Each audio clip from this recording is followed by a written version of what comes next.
Jumpa lagi dengan Ibu Diani Novalia di Guru SMPR 27 Padang.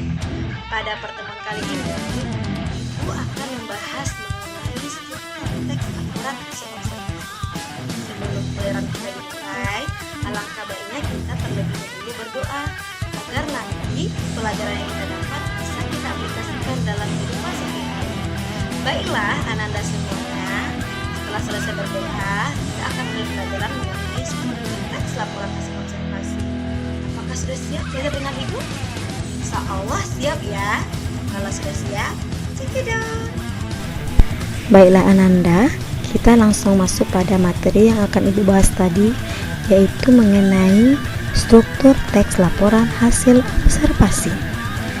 Di mana sebelum kita membahas mengenai struktur teks laporan hasil observasi ini, kita harus bisa mengetahui apa tujuan pembelajaran kita terhadap struktur teks LHO ini.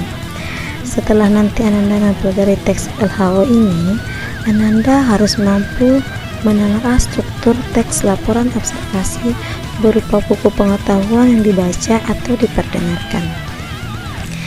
Baiklah, kita langsung masuk pada materi, yaitu struktur teks laporan hasil observasi, di mana dapat kita lihat pada bagian di bawah ini. Struktur teks laporan observasi itu ada pernyataan umum, deskripsi bagian, dan kesimpulan. Untuk mengetahui penjelasan mengenai struktur-struktur tersebut, mari kita dengarkan penjelasan ini. Struktur teks laporan hasil observasi terdiri atas 3 bagian. Yang pertama tadi pernyataan umum. Pernyataan umum ini berisikan definisi umum tentang subjek yang dilaporkan. Pernyataan umum juga berisikan informasi umum, misalnya nama Latin, asal-usul, kelas, dan lain-lain. Yang kedua, deskripsi bagian.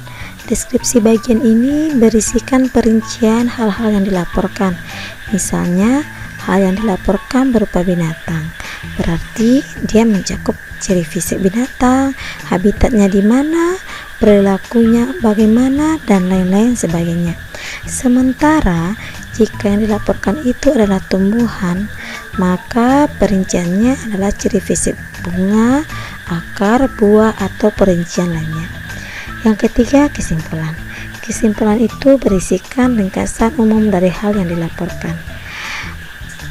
Jadi, untuk mentes pengetahuan kita atau pemahaman kita mengenai struktur teks laporan hasil observasi tadi, maka kita perhatikan contoh soal di bawah ini. Kutipan teks tersebut adalah Indonesia merupakan paru-paru dunia yang kedua. Indonesia memiliki hutan yang lebat yang memberikan banyak oksigen. Di negara ini terdapat tumbuh-tumbuhan dan hewan yang khas seperti matoa, kayu cendana, burung cendrawasih, orangutan, dan komodo. Pertanyaan dari kutipan itu adalah, kutipan teks tersebut merupakan bagian struktur: A. Definisi umum, B. Deskripsi bagian, C. Deskripsi manfaat, D. Penutup. Mari kita lihat pembahasan mengenai pertanyaan ini. Dari contoh soal mengenai cara menentukan struktur teks hasil observasi, dapat kita temukan jawabannya bahwasanya teks tersebut termasuk pada bagian deskripsi bagian, sebab sudah sangat jelas pembahasan dalam teks tersebut dibahas secara rinci mengenai teks yang dilaporkan, yaitu tentang Indonesia merupakan paru-paru dunia kedua. Berarti dapat disimpulkan jawaban yang tepat dari soal di atas adalah deskripsi bagian. Baiklah, untuk melatih pemahaman kita perhatikan lagi contoh soal berikutnya. Alam yang indah ini harus dicintai, dijaga, dan dilestarikan. Kecintaan pada alam itu harus selalu kita tumbuhkan kepada seluruh warga Indonesia. Selain itu, rasa cinta itu juga harus menjadi terus ditanamkan agar alam Indonesia tetap menjadi paru-paru dunia yang bermanfaat bagi kehidupan seluruh makhluk yang hidup dari masa ke masa.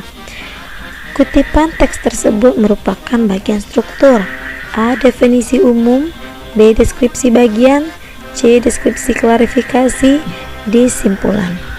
Jawaban yang tepat adalah kesimpulan. Alasannya, karena sudah sangat jelas hal yang dibicarakan atau dibahas dalam teks itu adalah kesimpulan dari sebuah hasil observasi mengenai keindahan alam yang harus dilestarikan. Nah, bagaimana pemahaman Ananda mengenai penjelasan Ibu tadi? Apakah sudah paham mengenai struktur teks laporan hasil observasi? Insya Allah paham ya. Dapat kita simpulkan bahwa struktur teks LHO itu terbagi atas 3. Yang pertama, pernyataan umum. Yang kedua, deskripsi bagian. Dan yang ketiga, kesimpulan. Semoga pembelajaran tadi dapat membantu Ananda untuk memahami apa-apa saja itu struktur teks LHO. Baiklah, cukup sekian untuk pembelajaran kali ini. Tetaplah berlatih untuk mengulangi pembelajaran Ananda. Selalu jaga kebersihan, tetap mawas diri dan selalu optimis. Assalamualaikum warahmatullahi wabarakatuh.